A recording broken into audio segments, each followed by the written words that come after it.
Hey everybody, I am Haley Gray, and I am the owner in the Women's Entrepreneur Network, and I hope that you are having an amazing weekend and an amazing week. Sorry, it's been a long, crazy week already. Today I wanted to kind of go off a little bit on event. So my primary business is Fiercely Marketing, and I do digital marketing for small to medium-sized businesses. And when I left corporate in 2013, I'm a software engineer by training. I worked for IBM for a long time. I worked for InspireWorks, which was a small startup. I did a ton of security code reviews for Northrop Grumman and the US Postal Service. I did a million-line code review, security code review for them. And I worked for EMC doing data storage, as an engineer and a manager for a lot of years. If you're on the live, give me a hashtag live. If you're on the replay, give me a hashtag replay.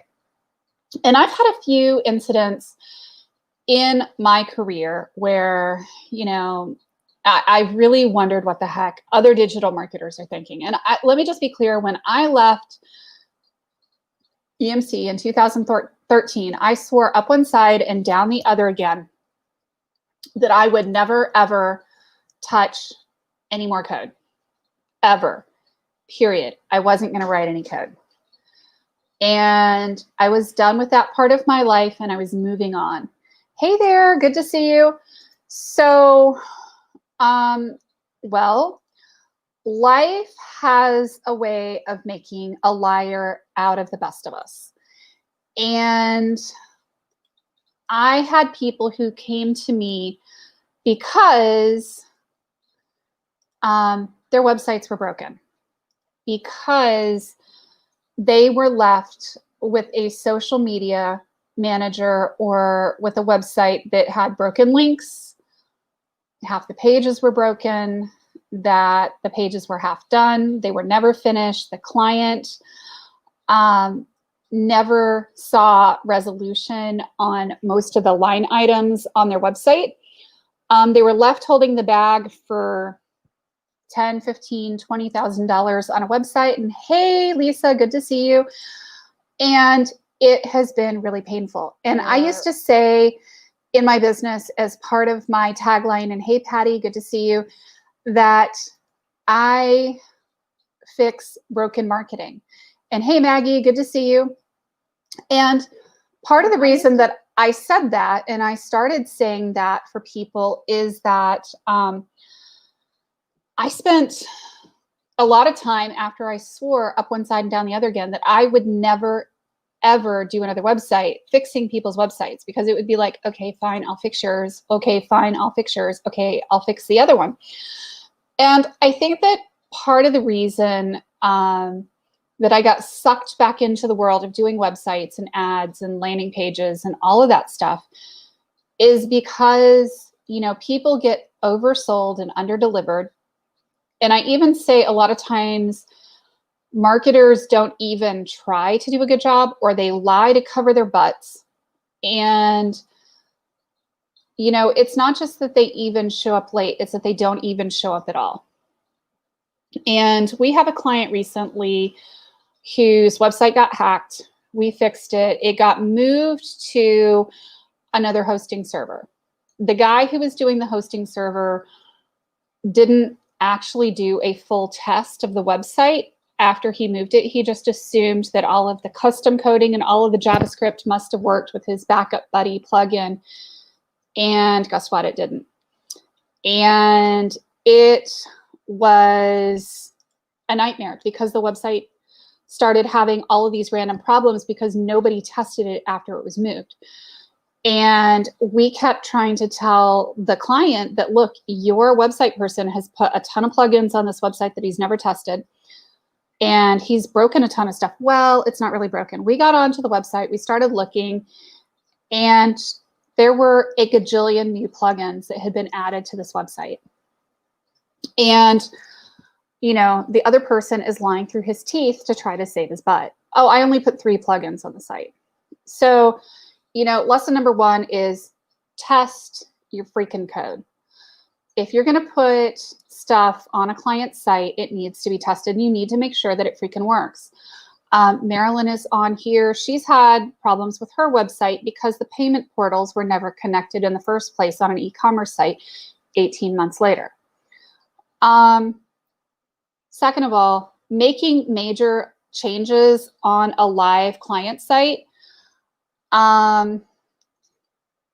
shouldn't happen. And why do I say that? Because if you take a client's site down because you accidentally make a change that doesn't go as expected, and trust me, accidents happen all the freaking time in digital marketing. Things do not go as expected frequently. It does not surprise me if I go to update a plugin or update a theme and something on a website, especially a larger website, breaks. The cool thing is that when I make those updates, I try to do them in a sandbox server if they're on a production site for a client, and I try to test the site before I push it live for the client. And the reason that I do that is so that we don't have a situation where the client's entire mobile view goes kablooey, and 5 days later, the developer decides to roll back all the changes that he had made on the site, potentially losing all of the client's orders that were placed in the last week on the website. So needless to say, this kind of pissed Haley off. But it's just one example. If I could say that this was an isolated case, it would be a wonderful thing, but it's not an isolated case. This is something that we're seeing happening on so many client sites. It's not just one, it's dozens. And, people claiming that they have technical credentials, maybe they have a computer science degree from somewhere, whatever. I don't really care, but they're not taking good care of their clients. They're making changes on a live production site and potentially causing a client to lose business, to lose money, to have downtime. And these are things that would never be accepted in a larger corporation. So why is it being accepted in small business? Fact is, it shouldn't be. And if you are a client who's making $100,000 a year, $500,000 a year, $1 million a year, you shouldn't be having somebody who's making changes on a live site. And I can't tell you how many people have been charged $50,000 to $100,000 for a website, and they still have somebody who's making changes on a live production server instead of using staging servers and rolling things in and doing a full-blown test. Let's talk about processes for a minute. All of these problems boil down to a lack of process. If you don't have a process around your marketing, if you don't have a process around website development, if you don't have a process to test your changes as you're making them to a website, you don't have anything, because you're just randomly doing shit and hoping it works. And it infuriates me because we're not at least testing to make sure that something works. And this is true of funnels. This is true with ads. This is true with websites. This is true with social media. Trust but verify. The other thing that I see a lot of people doing is that they're over promising. Oh yeah, I can make you, tens of thousands of dollars a month. Y'all, you don't know that. You're making false assurances to the client. You're telling them and you're selling them a stinking pile of flaming poo, or the client is getting sold a stinking pile of flaming poo. And if y'all have owned a business and have ever been sold a stinking pile of flaming poo, the people who are so-called SEO experts who tell you that you can rank at the top of Google. Yeah, sure, you can rank at the top of Google pretty quickly for certain long tail keywords, but it doesn't mean that you're going to rank at the top of Google super quickly for any keywords that you care for, or that you particularly care for. There has to be strategy behind it, or overselling what doing SEO on a website is going to do and the timelines in which it's going to do it. Yes, organic traffic is always better. SEO should always be built into a website, but it doesn't mean that,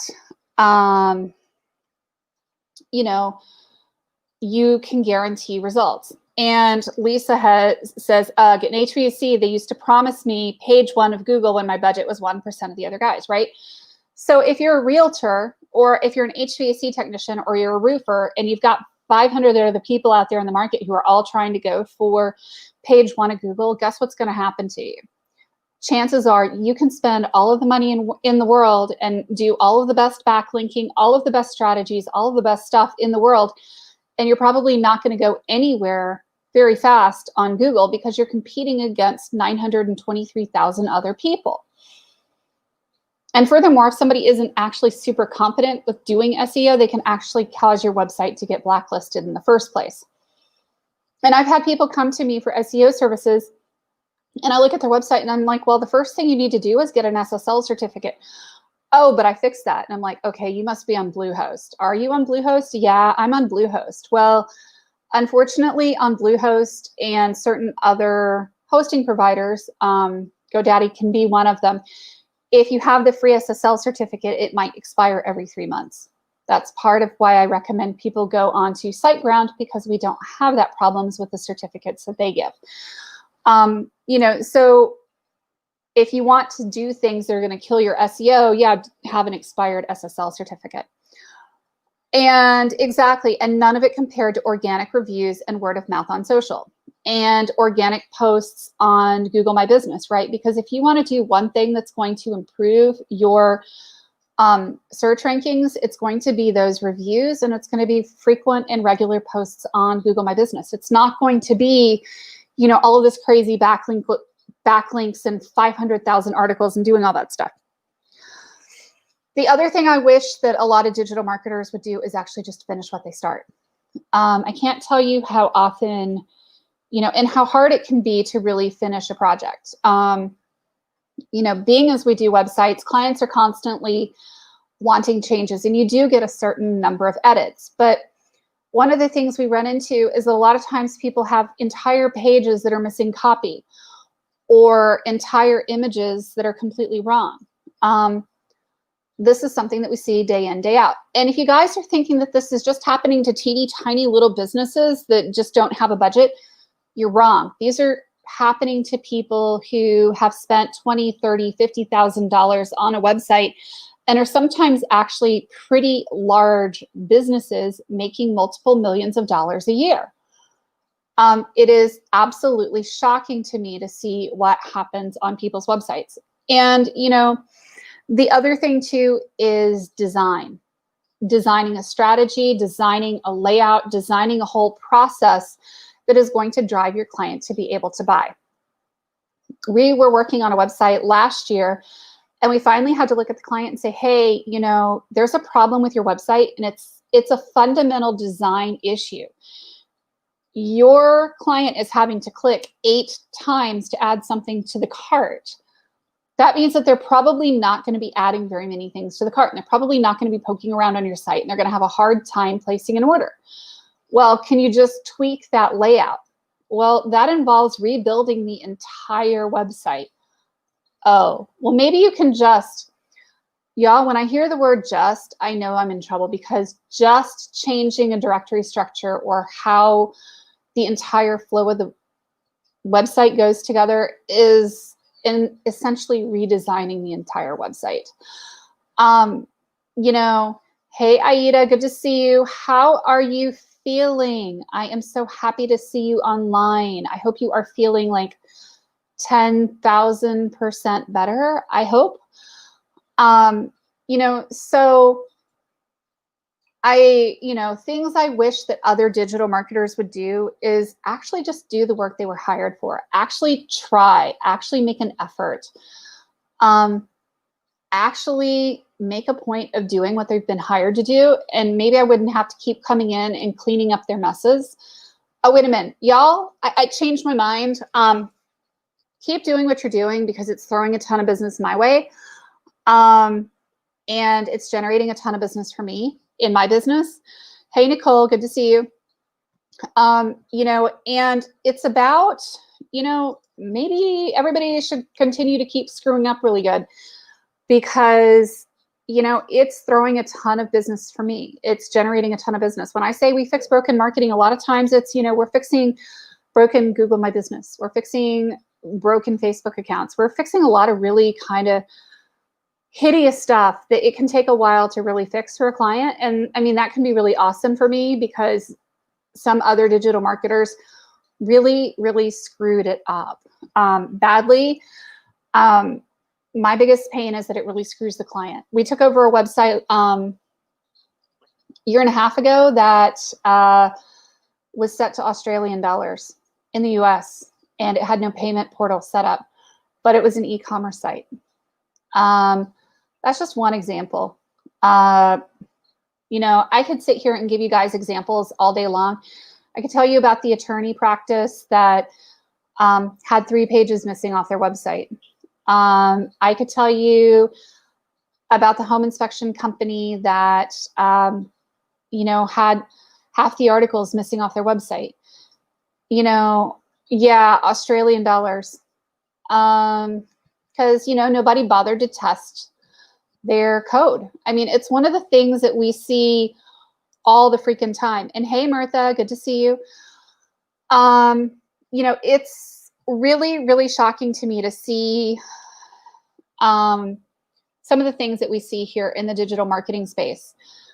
And more examples, please. Oh my gosh, I could go on and on and on. I mean, I could tell you about, you know, a health coach who had half of her website done. And I could tell you about, you know, multiple e-commerce websites that are half done, where the, you know, the payment portals rarely get set up correctly, especially if it's a WooCommerce site. For some reason, if it's a WooCommerce or any kind of digital marketing, like e-commerce site, it is really, really frustrating for people because there seems to be probably 25 to 30 to 50% of those websites are not set up correctly in the first place. And, you know, they're not going to convert. They have really high bounce rates. And, you know, the payment processing still doesn't even work. The other thing that we fix a lot of is cleaning up what the workflow is on the website. It is amazing to me to see like really broken workflows. Like you land on the website and you're like, okay, what am I supposed to do next? If the website doesn't tell a story, if the website doesn't tell you what they want you to do next, how to get in touch with them or how to buy from them, we have a problem. And yet people do this all day long. So Aida says, I'm still in quarantine, just repeating your test today. I am glad you're feeling better, and I'm sorry about your husband. That is kind of scary with your husband in the hospital on dialysis. I am so sorry to hear that, Aida. I will send your husband a ton of prayers and hope that he is feeling better, you know, because I know that that can be really, really scary. Sometimes it's not the primary infection that seems to be getting people, it's the secondary stuff that's going on. And Elizabeth, yes, people have to be able to connect directly and or purchase with ease on any website. They have to also know what you want them to do next. Whether you're a plumber or an electrician or a realtor or anything, people need to know what you want them to do next. And thank you for your comments about my book. My book is Fearless Marketing, and you can actually get it on Amazon. I can look and see if I can find it quickly.